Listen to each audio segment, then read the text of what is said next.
G'day guys, in this video I'm going to give you an update of where I'm at with the motor for my twin cam FXR, specifically the cylinders for the CVO 110. In the last video I talked a little bit about the deck height, and in this video I'm going to attempt to correct the deck height on my motor through machining the cylinders as someone without any experience. So that is the new lathe, and this is what I'm looking at the moment. So this is an M8 cylinder that's been donated by a friend at the Harley dealership that's busted up. This is my 110 granite cylinder, and on the bike is the black cylinder which has the lower deck height issue. So what I want to do is have a crack at skimming this surface on that lathe and using this kind of donor cylinder as a way to dial in the process and get it as best as possible.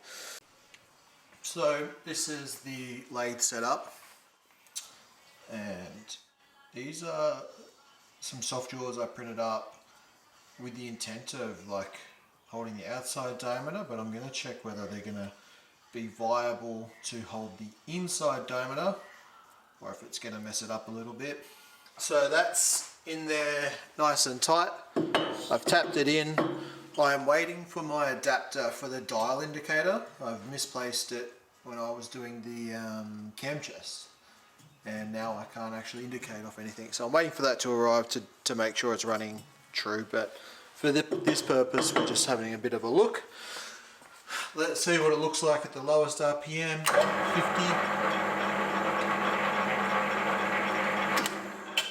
That looks pretty good to me. If I bump that up to 3 on my dial, which is 200 RPM.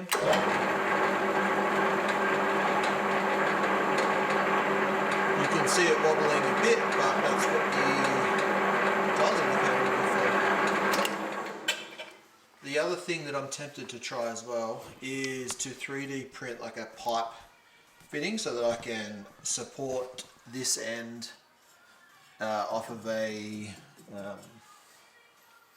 what do you call it?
So these are the two parts that I've designed.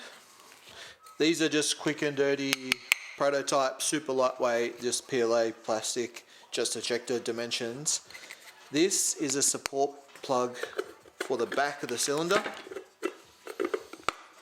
So that fits in there, also fits in there. And the idea is to support this end while it's cutting so that both ends are supported. This internal taper is 30 degrees, the same as my steady. So that fits in nicely on both sides. The other bit that I've done up is a dial indicator holder because I'm still waiting. The idea behind this is it's just a slip fit in there. That goes on the tool post. That checks the run out of this surface, and then I've thrown this dimension on there with the idea of it checking the run out there. I'm not too sure, like you would hope that they're perpendicular, but it's just another way to double check before I start cutting. So I'll chuck these in the lathe, get this set up and just see what it feels like.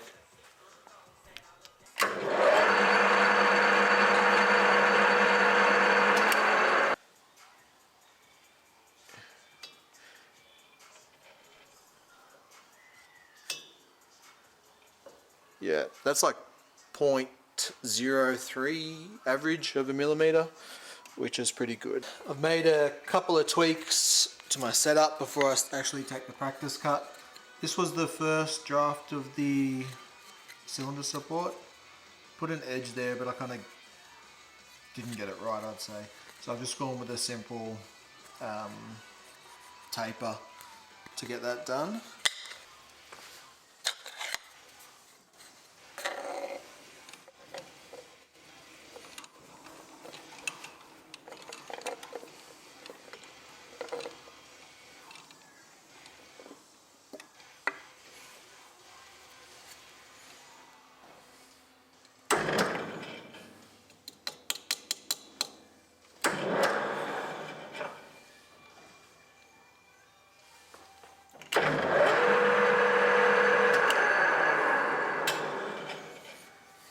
I've got it about as good as I think I'm going to get it. You can't see, but I've got the DRO up there zeroed out. Here we go.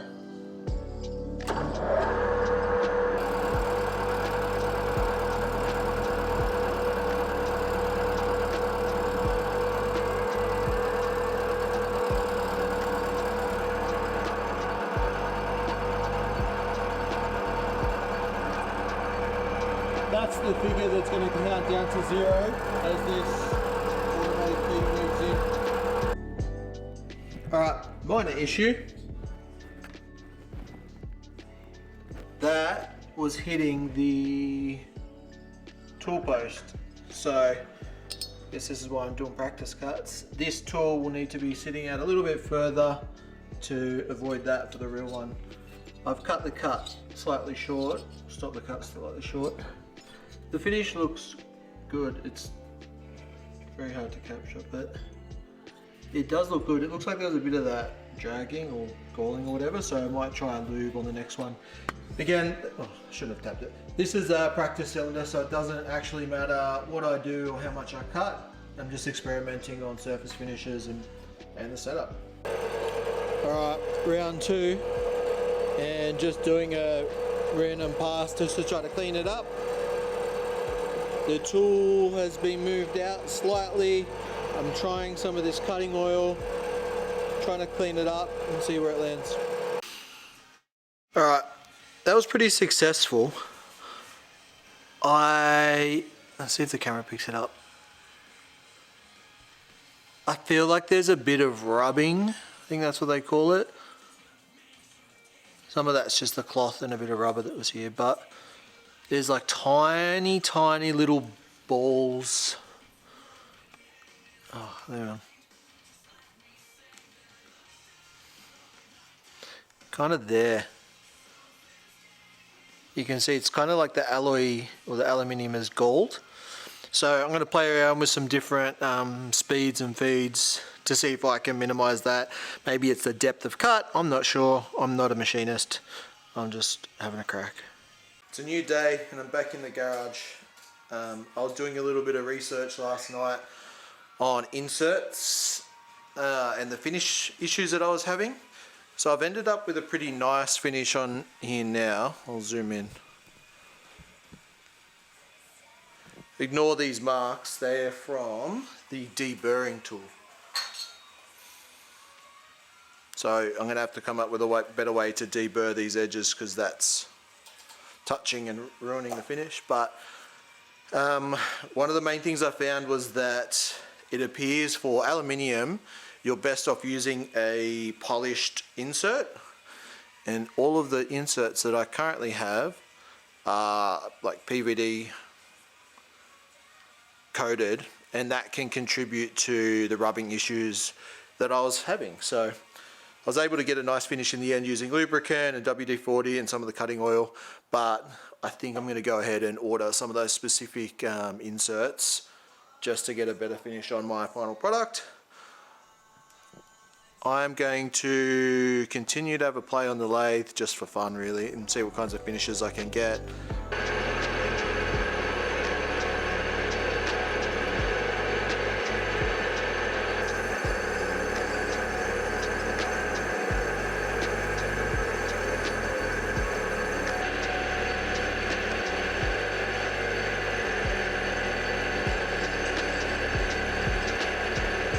Alright, I tried a new insert shape then, and I'm kind of getting the same issues as before. It looks pretty good and it feels pretty good, but there's a slight rubbing on there.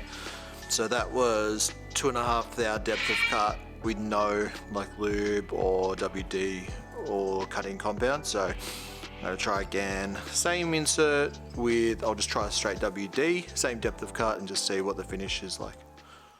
Alright, I've had a little bit more of a play. I found this finishing tip in my kit. This is my standard 110 barrel, and you can kind of see some of the machining marks on there. And this is the finish I've been able to get on the practice cylinder. So I think that's going to be the way I go forward. I won't bother with ordering those inserts. I've just double checked all the deck heights again using this tool I've made. Yes, I've zeroed the tool out on a flat surface. I actually used the machined cylinder that I just did, and it would sit at 0. This front cylinder is about 0.2 of a millimeter under, and the rear one's 0.25. So I think that's about 8 thou, 7 to 8 thou on the front and 10 thou-ish on the back, which will be kind of the targets that I'm aiming for on the lathe. This is measured off the top, but it's pretty well consistent around the whole thing. So really all I'm doing now is procrastinating. I'm just going to take these off, get them set up in the lathe, and when I have a good chunk of time to actually set it all up properly before I start cutting, I'll get them done.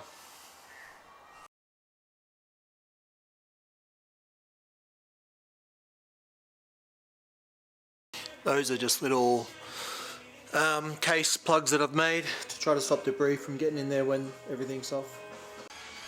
So the cylinder is off the bike, it's set up in the lathe. I have zeroed out the instrument panel, so currently that would be a 2.5 thou depth of cut. I've got it supported, I've got the good insert in. Guess I'm just crossing my fingers now. Let's see how it goes.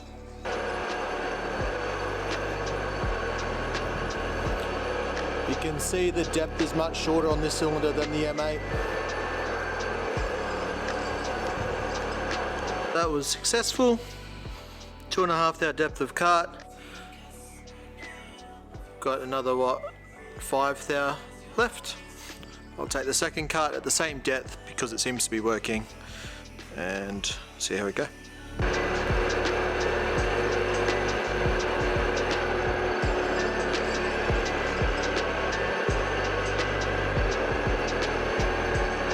That was another really nice cut. Time for the final cut. All done. I'm happy with that finish. Even though this isn't actually a gasket surface, there's an O-ring that goes in there. I still wanted it to be as good as possible, so I'm happy with that. I'll take it off and get started on the next one.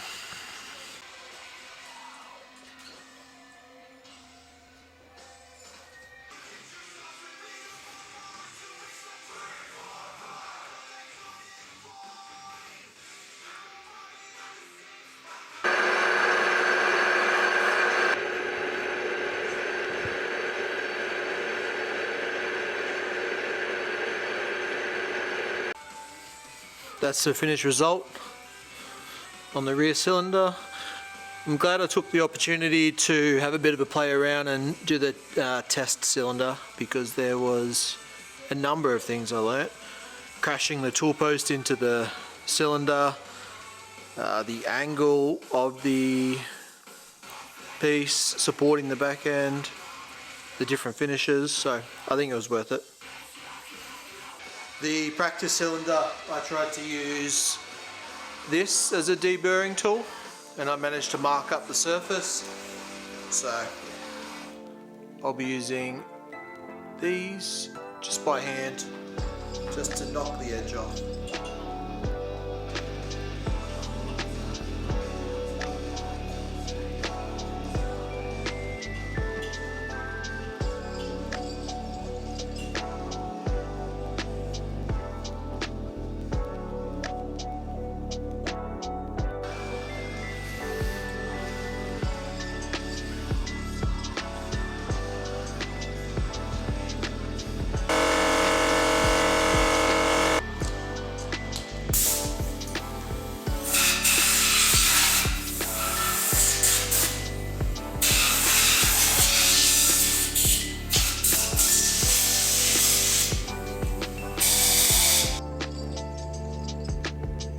See it zeroed out.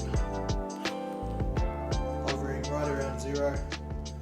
A bit higher in here on some of the carbon and a bit lower over here. I'll do the other one.